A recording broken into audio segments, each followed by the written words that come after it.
জিনিসটা আমার অনেক ভালো লাগছে, কারণ হলো একেবারে ডোরা কাটা, মানে ডোরা কাটা জেব্রা বা চিতাবাঘ, চিতা, এটা চিতা কাইট, চিতা ঘুড্ডি এটা মনে হয়। চিলা ঘুড্ডি আসলে চিলের সদৃশ। চিল যখন পাখা মেলে আকাশে ওড়ে তখন এক সুন্দর দৃশ্যের অবতারণা হয়।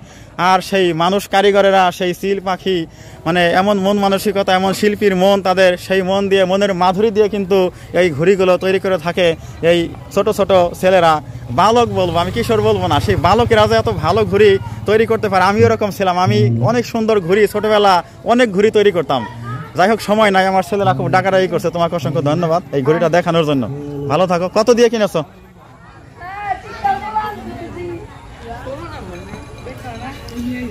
এটা কিরকম প্রাইসে বিক্রি হবে?